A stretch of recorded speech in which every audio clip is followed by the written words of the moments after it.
like having a dream, and then you feel in a minute you'll wake up. And Golden Ace and Morgan Williams are going to win the Unibet Champion Hurdle at a huge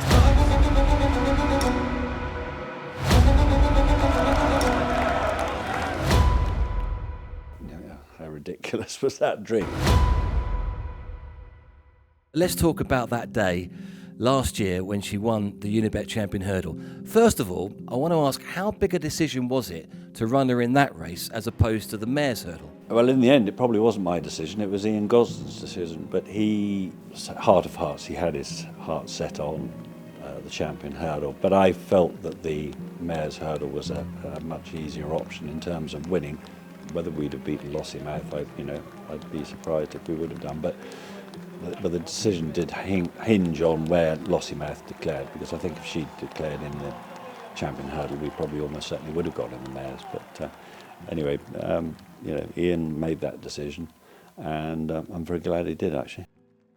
Fortune favours the brave, and as it proved in the race itself, an incredible race to watch.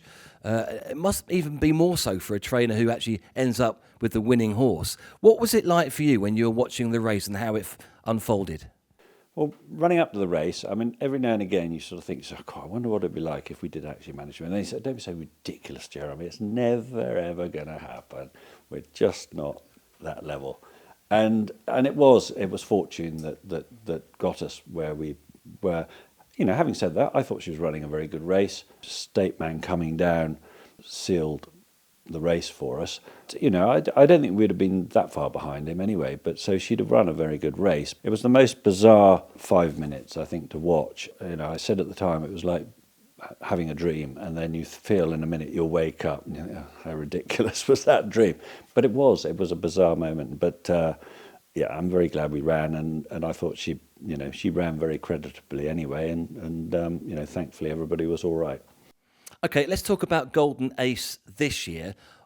Golden Ace won at 25 to 1. She's now as low as 7 to 1 because of what's been happening. She doesn't know any of that. She's been to the racecourse a couple of times and disappointed on her seasonal debut. I was very worried for her that day because she was beaten a long way out. What can you tell us about that performance in a two-runner race at Wetherby? Subsequently turned out that she scoped dirty at the racecourse after the race, because I thought we had her so well, and I was convinced she'd run well. Look, two-runner races are always very tactical, and we subsequently found that she was a bit mucky. Once we treated her, she came right for the fighting fifth. But it explained why she didn't run as well as we thought. But it was a bit of a shocker at the time. She went up to Newcastle for the fighting fifth and was running a good race.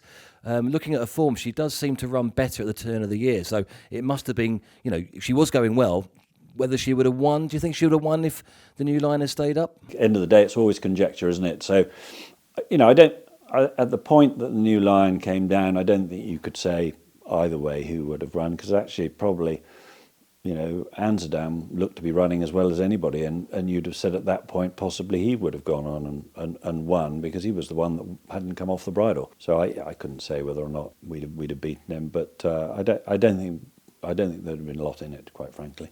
Well, let's talk about her on the gallops today. We saw her walking and then cantering on the all-weather that you have. What would you do now in the next 3 weeks? How do you prepare a horse in the final 3 weeks for a championship event? So she in particular is much happier actually up on the grass. So we will get her up on the grass probably a couple of times a week, 3 times a week maybe. We gave her a really good piece of work on the weekend just gone. Probably, you're not going to be doing too much more with her. She's fit. So we'll probably just stick on the grass, possibly give her a racecourse gallop if we feel she needs it. But I think, knowing the mare, she's not a horse that you've really got to gallop too much. Probably the important thing is to have her feeling really fresh and well. There's a really interesting comment I read earlier on that says you still don't think she's at her best. You still think there's improvement to come. Well, I don't think she was at her best last year. We never were totally happy with her, and I think by the time we got sort of towards Punchestown, we were feeling that she was pretty nearly there. Especially that was what's so frustrating about Wetherby, was she was going so well before Wetherby, which is why it was so disappointing. Again, forgetting about Wetherby, Newcastle, and then the Christmas Hurdle. Like, running up to both those races, I felt she was better than we ever had her last year. It's got a fair history of horses that win it 2 years on a bounce. So let's hope that Golden Ace will be the next one. Well, that would be someday, wouldn't it? I was talking to somebody the other day, and they said, look, if you could have 12 hours and you had the benefit of trying travel to go and do all the things you'd like to do in one day before you died, 1 hour I would devote to having that hour of winning the Champion Hurdle back. It's just some experience.